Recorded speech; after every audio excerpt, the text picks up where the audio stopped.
If you're thinking about staying at Casa de las Artes in Madrid and wondering if it's worth it, you're in the right place. I live in Spain and recently stayed at this luxury Meliá Collection hotel right in the center of Madrid. And in this video, I'm going to give you my full, honest review, including the pros and cons, to help you decide if it's the right fit for your trip. And if you want to check current rates and availability at Casa de las Artes, I've included the link in the video description. First, let's start with a quick overview. Casa de las Artes Madrid is part of the Meliá Collection, which focuses on design-driven luxury hotels with a strong sense of place. This one is located in Madrid's literary quarter and is designed as a tribute to the 7 fine arts. The hotel sits inside a historic building, but the interiors feel modern and very intentional.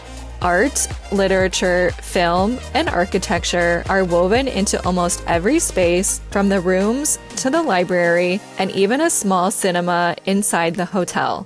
It's a larger 5-star property with 173 rooms, 1 main restaurant and cocktail bar, and a spa with an indoor pool, sauna, and steam room. The focus of the hotel is really on design, location, and unique cultural touches. Now that you've got a feel for it, let's talk about the pros of staying here. For me, the biggest pro of Casa de las Artes is the location. It's on Calle de Atocha in the Barrio de las Letras neighborhood, which is the literary quarter and one of the best areas to stay in Madrid if you want to walk everywhere. I was able to easily walk to the Prado Museum, Retiro Park, Puerta del Sol, Plaza Mayor, and even the Royal Palace of Madrid. It's also close to Atocha train station, which made arriving by train really easy. There's even a taxi stand right outside the hotel. The only thing to note is that the street has a slight incline, so depending on where you're coming from, there can be some uphill walking. Another big pro is the building and overall design. Casa de las Artes is set inside a historic structure, but the interiors feel fresh and creative, and everything ties back to the fine arts theme in a really thoughtful way. From the lobby to the hallways and rooms, the design feels cohesive, and the Melia restaurant and bar is one of the best examples of this. It's a very grand space with high ceilings, velvet furnishings, and elegant details that make it feel very old Madrid inspired. If you enjoy staying in hotels that feel different from the typical luxury chain experience, this one really stands out. Another pro is the comfort of the rooms. I stayed in a deluxe room, city view, and the room was modern, well-designed, and very comfortable. The linens were crisp, the pillows were plush, and I slept really well here. The room had a flat-screen TV, a small sitting area, closet space, a safe, and a minibar setup with an espresso machine and tea kettle. I also loved some of the artistic details like hand-painted teacups and a retro-style phone that fit the theme nicely. The bathroom had a vanity right when you walked in the room, along with a separate room with a toilet and rain shower. I also loved the luxury toiletries that came with lip balm and hand cream. And of course, the bathrobes and slippers are always a nice touch. Another one of my favorite things about Casa de las Artes is the unique art-focused amenities. The library is especially impressive. It's a large, open room lined with books and comfortable seating where you can read, relax, or even get some work done. There's also a small on-site cinema called Cinema Miro, which I thought was such a unique feature. They were playing an older film during my stay, and it really added to the artistic feel of the hotel. It's a great option for a quiet evening or a rainy day in Madrid.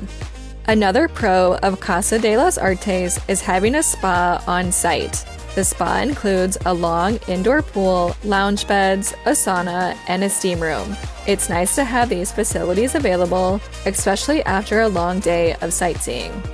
Now, let's talk about the cons because there are a few things to keep in mind before booking. For me, the biggest con was that the pool area lacked privacy. The pool is located right next to a main hallway and surrounded by floor-to-ceiling glass windows. Because of that, it feels kind of like a fishbowl and is very exposed. Relaxing there in a swimsuit while people walk past feels a little awkward, and it took away from the spa experience for me. Another con to consider is the size of the rooms. While the room was stylish and comfortable, it was definitely compact. If you're traveling with large suitcases or staying longer than a couple of nights, it may feel tight. If space is important to you, I'd recommend upgrading to a larger room or a suite if your budget allows. Another thing to consider is that the standard rooms don't have bathtubs, only walk-in showers. This isn't a deal breaker for everyone, but if you enjoy soaking in a tub after a long day of sightseeing, you'll need to book a higher room category. Another thing to mention is that the service was a bit inconsistent during my stay. While the staff were friendly and polite, the service didn't feel as attentive as I expected for a 5-star hotel. Response times were slow at times, and there were a couple of follow-ups that never happened, like being told we'd get a call or message and then not receiving one. One other thing I noticed was that there was some visible wear and tear in the rooms, common areas, and elevators, like small scuff marks and scratches. None of this ruined my stay, but it did stand out at this price point. One last thing to keep in mind is that there's no rooftop at Casa de las Artes, Madrid.